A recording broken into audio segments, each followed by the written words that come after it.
ঈশ্বরের সৃষ্টির অপার মহিমায় মাঝে মধ্যে এমন কিছু মুহূর্ত নেমে আসে যা যান্ত্রিক এই শহরের যাতায়াত আর ব্যস্ততাকে এক নিমিষেই ভুলিয়ে দেয়।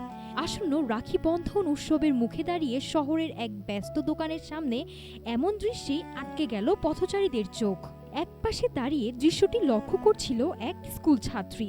সমাজের চেনা ছক আর অচেনা মানুষের প্রতি সামান্য ভয়, সব মিলিয়ে প্রথমটায় একটু দ্বিধায় পড়েছিল সে।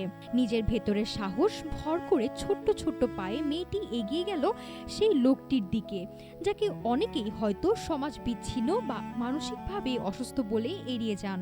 কোনো রক্ত সম্পর্কিত বন্ধন নেই, অথচ পরম স্নেহে লোকটির কবজিতে রাখিটি বেঁধে দিল সেই একলা মেয়েটি। একটি সাধারণ সুতোর বন্ধন নিমিষেই ঘুচিয়ে দিল সমস্ত সামাজিক দূরত্ব।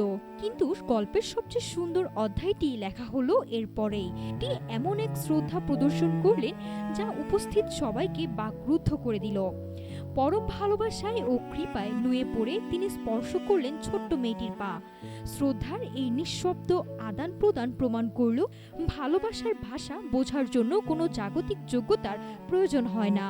কিন্তু নিছক একটি সুতো আর দুটো ভিন্ন হৃদয়ের এই অম্লিন বিনিময় আমাদের মনে করিয়ে দেয় মানুষের প্রতি মানুষের সহমর্মিতা আর শ্রদ্ধাই হলো পৃথিবীর সবচেয়ে বড় উৎসব।